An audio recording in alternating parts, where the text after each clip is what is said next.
आदाब, ये समय न्यूज नेटवर्क और आप देख रहे हैं 24 घंटे का उर्दू न्यूज चैनल आलमी समय। मैं हूं मुईन शाताब। नाज़रीन, एक ऐसी शख्सियत से आपकी मुलाकात कराते हैं कि जो हफ्त पहलू शख्सियत के मालिक हैं। आलमी शोहरत याफ्ता शायर, नाज़िम मुशायरा, स्क्रिप्ट राइटर, मकालमा नवीस, नगमा निगार, अदीब, मुकर्रिर, दानिश्वर और माहिर तालीम। ज़ाहिर है कि इतनी खूबियां अगर किसी एक शख्सियत में सिमट आती हैं तो उस शख्सियत का तारुफ कराना बड़ा मुश्किल होता है। मैं बात कर रहा हूं जनाबे अनवर जलालपुरी साहब की।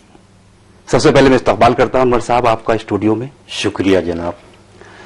अनवर जलालपुरी साहब की शख्सियत के कई पहलू जिस तरह मैंने आपसे जिक्र किया है, आपकी तकरीबन 20 किताबें मंजर आम पर आ चुकी हैं और खूबी यह है कि आपने उर्दू में भी लिखा है और देवनागरी रस्मुल खत में भी आपकी कई किताबें आई हैं।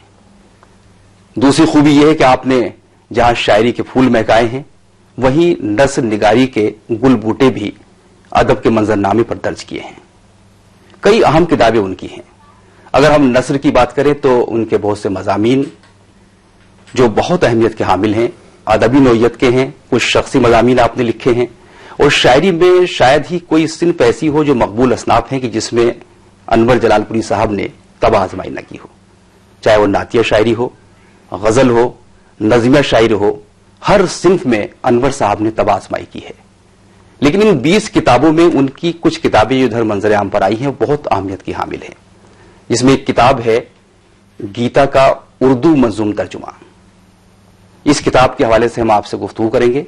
एक और उनकी अहम किताब जो हाल ही में मंजर आम पर आई है वो है गीतांजलि के मफहूम का उर्दू में मंजूम तर्जुमा। तीसरी किताब जो बहुत अहमियत की हामिल है वो है उमर खयाम की रुबाई का उर्दू में मंजूम तर्जुमा और इनके हिंदी एडिशन भी शाया हो चुके हैं। एक और उनकी अहमियत की हामिल किताब है जो 30वां सिपारा है कुरान पाक का, उसका आपने मंजूम तर्जुमा किया है। आपको अनवर साहब की शख्सियत का, उनकी नस्र निगारी का, उनकी नज्म गोई का अंदाजा हो सकता है इन किताबों के हवाले से। यूं तो बड़ा वक्त दरकार है इन तमाम किताबों पर बात करने के लिए, लेकिन हम खास तौर से कोशिश करेंगे कि जो उनकी बहुत ही शाहकार और बहुत शानदार किताब है गीता का उर्दू मंजूम तर्जुमा, उसके हवाले से हम अनवर साहब से कुछ बातें करें। अनवर साहब, कई किताबें आपकी मंजर आम पर आ चुकी हैं। जो मैं 4 किताबों का जिक्र किया जिसमें उर्दू शायरी में गीता, नगमा इल्म व अमल, जिस पर हम खास तौर से बात करना चाहते हैं आज की। आपने इस किताब के दिबाचे में या पेश लफ्ज में कहीं लिखा है कि आपको शुरू से ही गीता से बड़ा लगाव था, बड़ी मोहब्बत थी। क्या खास बात आपने महसूस की गीता में?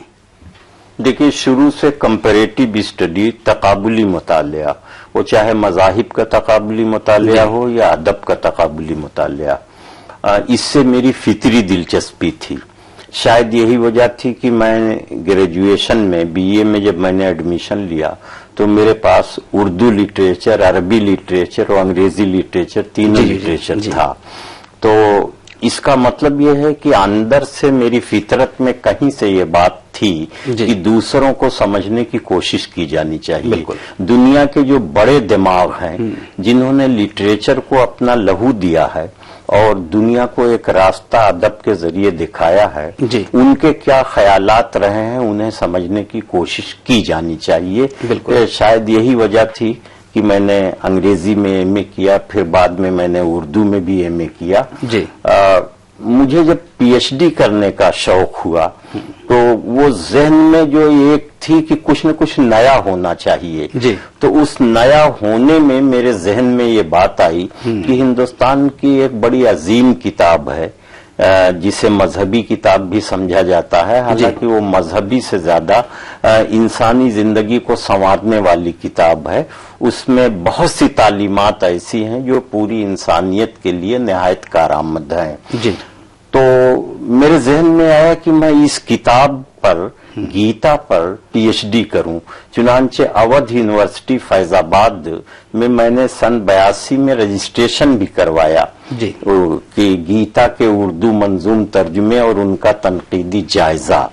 लेकिन जब मैंने पढ़ना शुरू किया तो मुझे ये मालूम हुआ कि पिछले 150 वर्षों में गीता के शायरी में सिर्फ 2 दर्जन शायरी में 2 दर्जन तर्जुमे हुए हैं और नस्र में तकरीबन 60 तर्जुमे हुए हैं। और फिर जब मैंने और मुतालिया आगे बढ़ाया तो मुझे बेइंतहा खुशी हुई कि उर्दू वालों ने हिंदू मजहब की कोई किताब ऐसी नहीं है, चाहे वेद हो, पुराण हो, उपनिषद हो, रामायण हो, रामचरितमानस हो, गीता हो, कोई किताब ऐसी नहीं है जिसका उर्दू वालों ने तर्जुमा न किया हो। इसलिए कि उस जमाने में आजादी से पहले उर्दू एक आम जबान, आम लोगों की जबान थी, तो उर्दू के जरिए अपनी बातें पहुंचाई जा सकती थी। मुझे एक बात और अच्छी लगी कि उर्दू वालों का जहन कितना गैर जानिबदार और कितना कुशादा है कि वो दूसरों को समझने की कोशिश भी कर रहे हैं, हमारे अदीब और राइटर, और उन बातों को समझकर अपने आवाम को समझाने की भी कोशिश कर रहे हैं। तो मुझे ये बात बहुत अच्छी लगी। सिख धर्म की किताब हो या ईसाई मजहब की किताब हो, उर्दू में सब मिल जाती हैं। उर्दू वालों का दिल दिमाग बहुत ही कुशादा, बड़ा फैला हुआ, बड़ा वसी हमेशा से रहा है। तो गोया जो फासलों के हवाले से गलत फहमियां वो भी कहीं ना कहीं दूर होती हैं। जी जी जी, असल में गलत फहमियां जो है वो फासले ही पैदा करते हैं, कुर्बतें नजदीकियां पैदा कर देती हैं, मोहब्बतें पैदा कर देती हैं। आज अगर कोई सूरत ऐसी हो कि दुनिया एक शख्स से 4, 5, 6 जबानें सीख सकता हो और उनके बड़े लिटरेचर को वो सीख सकता हो, या एक शख्स में ये हौसला हो कि वो क्रिश्चियनिटी की किताब है, इस्लाम की किताबें हैं, हिंदू मजहब की किताबें हैं और दीगर सिख मजहब की किताबें हैं, इन सारी किताबों का मुतालिया कर सके तो उसको मालूम यह होगा कि ये सारी किताबों का जो एक खुलासा है वो सिर्फ इंसानियत को बेहतर रास्ते पर चला करके उसके मुस्तकबिल को रोशन करना है, ताकि अगली नस्लें भी इस दुनिया को खूबसूरत बनाने में कामयाब रहे। तो ये सारे जज्बात मेरे जहन में थे, तो मैंने गीता पर पीएचडी का रजिस्ट्रेशन कराया, लेकिन मुझे लगा कि ये काम बहुत फैला हुआ है, शायद मैं इंसाफ न कर सकूं, और जाहिर है आदमी जिस काम से इंसाफ न कर सके वो काम नहीं करना चाहिए। फिर ये छूट गया, लेकिन मेरी दीवानगी सलामत रही। गीता का फलसफा और गीता का जो इल्म है, गीता में एक अजीब बात है कि गीता शायरी की भी किताब है, बड़ी मतलब पोएटिक, उसमें एक जिंदगी है, बड़ी शायराना जिंदगी भी उसमें है, और इंसानी जिंदगी को सुधारने की अखलाकी तालीमात भी उसमें है। कुछ चीजें ऐसी हैं जो गीता में और कुरान में अखलाकी तालीमात जो हैं वो बहुत सी तालीमात मिलती जुलती हैं। तो मुझे ये समझ में आया कि अगर हम गीता को भी पढ़ें और कुरान को भी पढ़ें तो ये दरमियान की गलतफहमियां जो सियासत में पैदा कर रखी हैं ये खत्म हो सकती हैं और हम एक दूसरे से गले मिलने का हुनर सीख सकते हैं। जो सेकुलरिज्म है हिंदुस्तान का, उसको आपने फरोग दिया है, कम से कम ये किताब तर्जुमा करके, मंजूम तर्जुमा करके। आपने जिक्र किया कि बहुत काम हुआ है गीता पर, मंजूम तर्जुमे बहुत हुए हैं, तो बड़ी दुश्वारी आई होगी, कोई अपना रास्ता आपने थोड़ा सा मुख्तलिफ करने की कोशिश की होगी इस किताब। असल में जो तर्जुमे हुए हैं वो आजादी से पहले हुए हैं, और आजादी से पहले हमारी जो उर्दू थी वो फारसी ज़दा थी, और आजादी के बाद भी जो चंद तर्जुमे शायरी में हुए वो उन बुजुर्गों ने किए जिनकी जबान पर फारसी हावी थी। तो वो उतना अवामी इतनी रेलेवेंट नहीं हो पाए। ख्वाजा दिल मोहम्मद साहब की गीता, दिल की गीता नाम है, ये वो किताब है जो उधर पंजाब के इलाके में, हिंदुस्तानी पंजाब और पाकिस्तानी पंजाब दोनों इलाकों में यही किताब सबसे ज्यादा मकबूल रही है, और उसकी बहर थोड़ा मुतरन्निम है। मैंने कोशिश ये की कि आज की जो उर्दू है वो उर्दू जो फिल्मों में है, वो उर्दू जो मुशायरों में है, वो उर्दू जो हर ज़हनी सतह के लोगों को मुतमईन कर देती है, उस आसान उर्दू में मैंने इसका तर्जुमा किया। और गीता के 18 अध्याय हैं, 18 बाब हैं, 701 उसके श्लोक हैं जी। तो मैंने हर बाब का खुलासा भी लिख दिया ताकि उसको पढ़ने से पहले आदमी ये समझ ले कि इसका खुलासा है, इसमें क्या कहा गया है जी। और उसके बाद गीता की पूरी कहानी भी मैंने लिख दी। मेरी किताब पर हिंदी के बहुत अजीम शायर गोपाल दास नीरज हैं, उन्होंने भी अपनी राय दी है और मुझे खुशी है कि वो 90 साल से ज्यादा की उम्र के आदमी हैं। उन्होंने मेरे लिए ये लिखा है कि मैंने हिंदी की कई गीताएं पढ़ी हैं जो हिंदी में तर्जुमा हुई हैं, लेकिन जितनी आसान और दिल को छू लेने वाली जबान में अनवर जलालपुरी ने गीता लिखा ऐसी मैंने कहीं नहीं पढ़ी। तो ये मेरे लिए बहुत बड़ी सनद है जो गोपाल दास नीरज ने मुझे दी। तो इसकी खूबी ये है कि ये बेइंतहा आसान जबान में है और इसके कुछ फलसफे वो हैं जो अवाम तक पहुंचना। उदय प्रताप सिंह ने भी अपनी राय का इजहार किया जी, उन्होंने भी मेरे बारे में बहुत अच्छा कि ये गंगा जमनी तहजीब को फरोग देने का ये अनवर जलालपुरी का कारनामा ऐसा है जिसके लिए उनकी शख्सियत को सलाम किया जाना चाहिए। आपने कोशिश की, आपने जिक्र भी किया कि आपने उसका मफहूम भी बयान किया है, ये समझते हुए कि इसमें क्या कहा गया है ताकि वो एग्जैक्ट जो मफहूम है वो पहुंच सके। बड़ी दुश्वारी आई होगी आपको उस मफहूम को पेश करने में अपनी जबान में।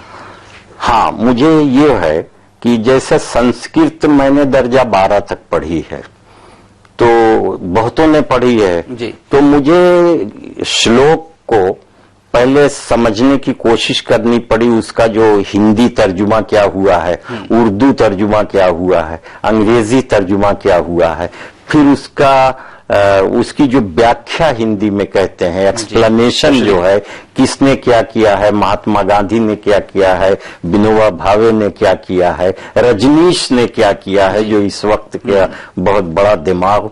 तो मुझे बहुतों को पढ़ना पड़ा और उर्दू में भी बड़े तर्जुमे जो हुए हैं, मुझे कई लोगों का तर्जुमा पढ़ना पड़ा, अजमल खां साहब का, हसनुद्दीन साहब का, इस तरह से उर्दू में भी मुझे कई तर्जुमे पढ़ने पड़े और तब जाकर के किसी एक श्लोक को कभी मैं 2 शेर में कर सका हूं, कभी 3 में कर सका हूं और एक सबसे पहला श्लोक जो है वो तो 9 शेर में हुआ है। तो इस तरह से 701 श्लोक जो गीता के हैं वो 1761 अशार में मुकम्मल हो पाए। तो ये मैंने एक अहम काम समझ के कौमी यकजहती का, हिंदुस्तान में जो आपसी मोहब्बत और भाईचारा है उसे फरोग देने के लिए मैंने इस काम को किया है। मेरा ख्याल है कि जो लोग शरीफ लोग हैं और हिंदुस्तान के इत्तेहाद को दिल से चाहते हैं वो मेरी इस किताब को जरूर पसंद करेंगे और मुझे दुआएं जी। यकीनन किताब पसंद की जा रही है, पसंद की जाएगी। नाज़रीन, आज हम बात कर रहे हैं जनाब अनवर जलालपुरी साहब से, उनकी कुछ किताबों के हवाले से गुफ्तगू आपकी खिदमत में पेश की जा रही है, खासतौर से उर्दू शायरी में गीता, जो गीता का मंजूम तर्जुमा है उस पर हम बात कर रहे हैं। लेकिन फिलहाल वक्त है वक्फे का, जल्द हाजिर होते हैं। आप देखते रहिए आलमी समय।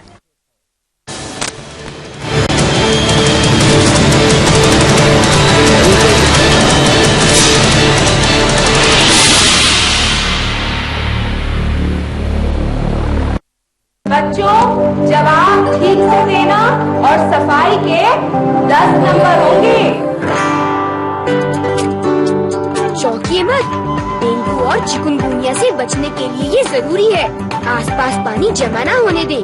ड्रम, कूलर, गमले को हर सप्ताह साफ करें। प्लास्टिक के कप व नारियल की खोल जैसी चीजों को इधर उधर न फेंकें, क्योंकि डेंगू और चिकुनगुनिया का मच्छर साफ पानी में पनपता है। मच्छरों के काटने से बचें। बुखार में पैरासिटामोल लें, एस्पिरिन हरगिज न लें। इस बार तो बच्चों ने हमें ही पास कर दिया। और सफाई के नंबर 100 में से 100। हाँ।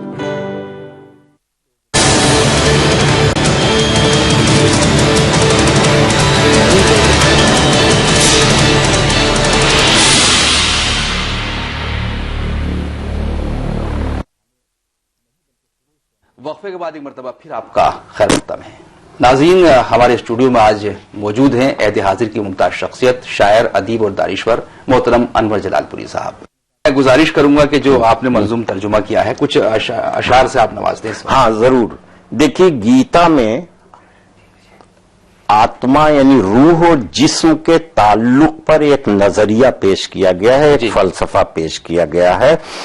उसको वो जिन श्लोक में है उसको जो मैंने तर्जुमा किया तो वो ये तर्जुमा आया कि न ये आत्मा कत्ल करती कभी, न ये आत्मा कत्ल करती कभी, न ये आत्मा कत्ल होती कभी, जन्म और मरण से है ये बाला तर, यही इसकी तारीफ है मुख्तसर, हमेशा से है और हमेशा रहे, चिराग ऐसा जिसकी न लौ बुझ सके, बदन कत्ल होता है हो जाने दो, सदा के लिए इसको सो जाने दो, मगर आत्मा है अजर और अमर, ये ब्रह्मांड सारा ही है इसका घर, बदन रूह की सिर्फ पोशाक है, वगरना ये तन तो फकत खाक है, लिबासे कोहन तो बदलना ही है, नया पैरहन फिर पहनना ही है, बदन त्याग कर जाने जाती कहाँ, नया ढूंढ लेती है कोई मकान। क्या कहने, ये फलसफा है जो गीता का, और उसे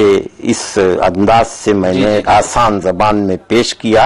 और आत्मा की क्या खूबियां हैं, रूह की क्या खूबियां हैं, इसे गीता यूं बयान करती है कि न हथियार करते हैं जख्मी इसे, न तो आग ही है जलाती इसे, भिगोने की ताकत न पानी में है, अजब बात इसकी कहानी में है, हवा भी इसे खुश्क करती नहीं, अजल से अबद तक ये मरती नहीं। ये आत्मा जो है इसकी क्या खूबियां हैं। फिर आइए एक गीता में निष्काम कर्म कि अमल करते रहो और उसके फल की कोई फिक्र मत करो, फल देने वाला कोई और है, किसी और मौके पर मिलेगा।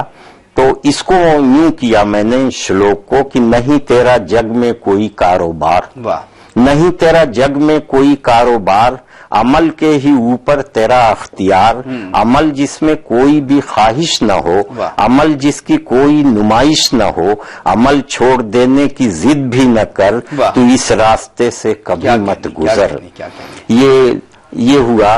और इसके बाद एक बहुत अहम चीज है गीता में, कृष्ण जी कहते हैं कि जब जब दुनिया में धर्म को नुकसान होता है, यानी इंसान सही रास्ता छोड़ के बुरे रास्ते पर चलने लगता है, तब तक मैं जन्म लेता हूं और इंसानियत को संदेश देता हूं।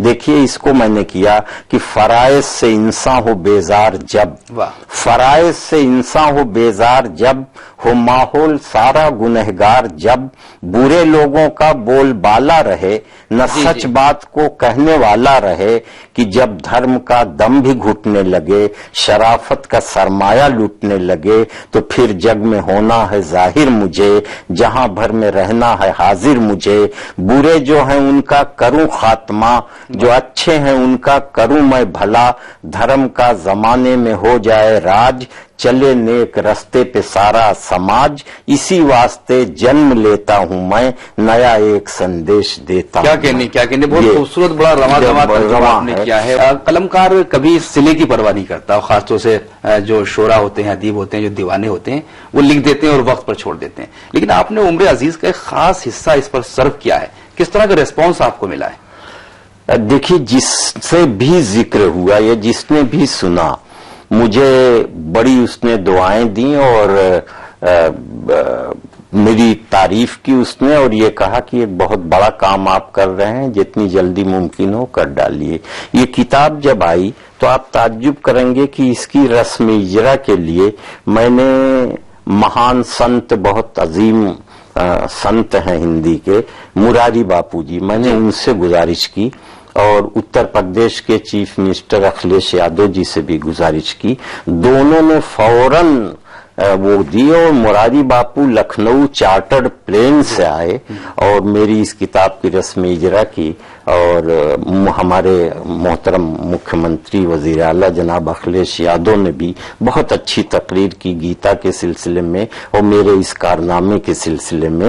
और मुरारी बापू ने तो एक जुमला बहुत ही कीमती कहा कि अनवर जलालपुरी ने श्लोक को लोक तक पहुंचा दिया। क्या बात है। यानी गीता का जो श्लोक है उसको अवामी जिंदगी और अवामी दिलो दिमाग में ढाल दिया।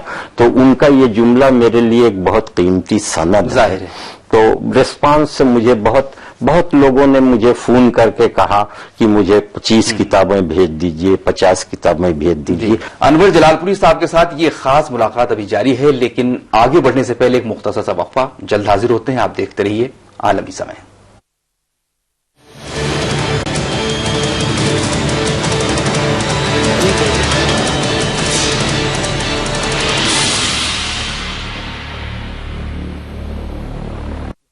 PCPNDT ایکٹ کے تحت لنک جانچ یا چयन کرنا یا کروانا یا اس میں کسی بھی طرح کا پرچار یا سہایتا کرنا قانوناً جرم ہے. اس میں 5 سال تک کی سزا اور 1 لاکھ روپے تک کا جرمانہ ہو سکتا ہے. جانچ کرنے والے ڈاکٹر کا لائسنس رد کیا جا سکتا ہے. مارچ 2015 تک ایسے 271 کیسز میں سزا سنائی جا چکی ہے.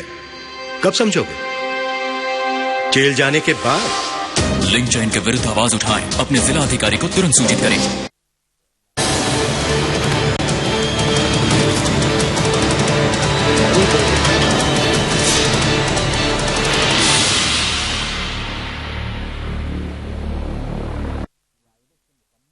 وقفے کے بعد ایک مرتبہ پھر آپ کا خیر مقدم ہے.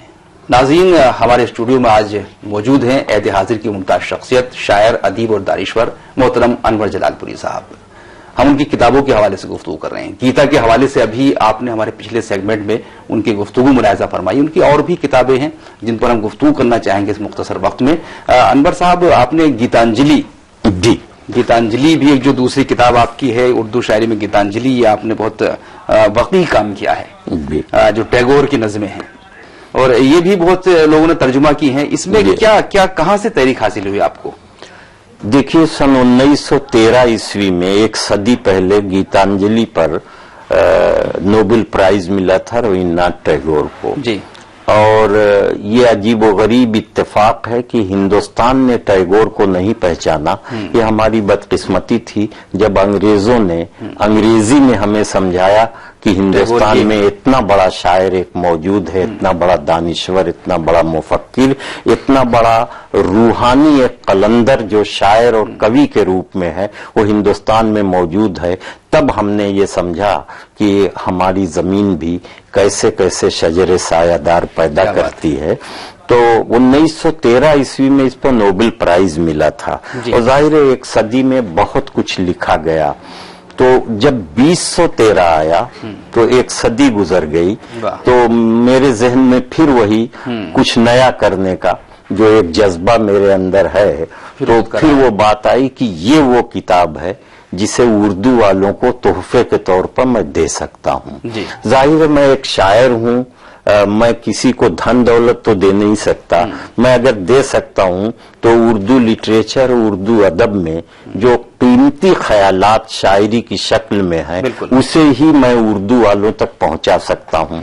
تو میں یہ گیتانجلی کا میں نے شاعری میں ترجمہ کیا. اس میں 103 نظمیں ہیں. تو ان ساری نظموں کو میں نے شاعری اور مترنم بحر میں ترجمہ کیا.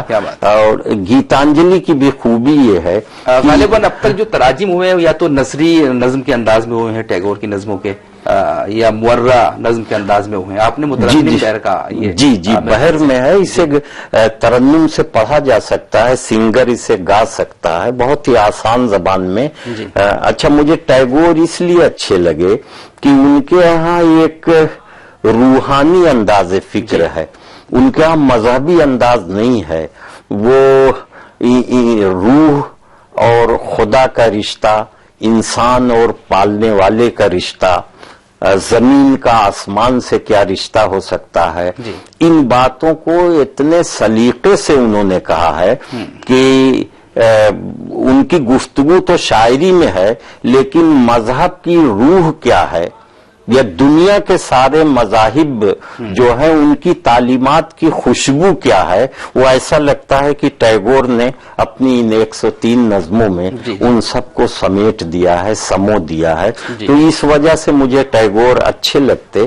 اچھا، ٹیگور کی شخصیت صرف شاعری کی تو تھی نہیں، وہ بہت بڑے مفکر تھے، بہت بڑے ڈرامیٹسٹ تھے، خود بہت بڑے اپنے وقت کے رقاص تھے، ڈانسر، اور بڑی خوبیوں کے مالک تھے ٹیگور. اور اس صدی نے टैगोर और इकबाल दो नाम ऐसे पैदा कर दिए इस बर्रे सगीर में कि टैगोर के साथ इकबाल जुड़ गए और इकबाल के साथ टैगोर जुड़ गए, और दोनों की फिक्र ने हिंदुस्तान की शख्सियतों ने आलमी मंजरनामे को क्या कुछ दिया है या क्या कुछ दे सकते हैं, वो बगैर टैगोर को पढ़े या बगैर इकबाल को पढ़े ये समझ में नहीं आएगा कि हिंदुस्तानी दानिश्वरों ने शायरी की शक्ल में आलमी फिक्र को क्या कीमती तोहफे दिए हैं या आलमी फिक्र के खजाने में कितना इजाफा किया है, ये बगैर टैगोर और इकबाल को पढ़े नहीं समझ में आएगा। अनवर साहब, वक्त कम है, मैंने चूंकि इन 4 किताबों का जिक्र किया है तो मुख्तसरन इनकी गुफ्तगू भी हो जाए। उर्दू शायरी में रुबाइयात खयाम, ये आपने उनकी रुबाइयात का मंजूम तर्जुमा किया है, जो हिंदी रस्मुल खत और उर्दू दोनों में शायरी। जी, दोनों में। क्या खास बात आपने उनकी शायरी में महसूस की ये मंजूम तर्जुमा करते वक्त? देखिए, खयाम की जो तस्वीर, जो इमेज बनाई गई दुनिया में, वो मेरा ख्याल है बहुत गलत बनाई गई कि उनके बारे में ये मशहूर हो गया कि वो खुमरियात के शायर थे, शराब की गुफ्तगू करते थे। लेकिन ये खयाम को गौर से पढ़िए तो उनके यहाँ एक मादियत और रूहानियत का एक हसीन इम्तिजाज है जी। वो बहुत बड़े हकीम भी थे, बहुत बड़े फलसफी भी थे, बहुत बड़े दानिश्वर थे, साइंटिस्ट थे, इल्म नजूम के बहुत बड़े माहिर थे। इन बातों से कोई वाकिफ नहीं है। पता नहीं क्या बात है कि पिछली 1.5-2 सदियों में, शायद जब से अंग्रेज यहाँ आए, हमारे बहुत से थिंकर्स और फिलासफर की तस्वीर सही नहीं पेश हुई, हमारे बहुत से हुक्मरानों की तस्वीर सही नहीं पेश की गई। अब जो भी मसलहत रही हो वही सूरत खयाम के साथ हुई, लेकिन खयाम जो है वो बहुत ही इंसानियत के चेहरे की चमक को शायरी बनाने के हुनर से वो बहुत जबरदस्त वाकिफ थे, और उनके यहाँ मादियत और रूहानियत का एक खूबसूरत इम्तिजाज है।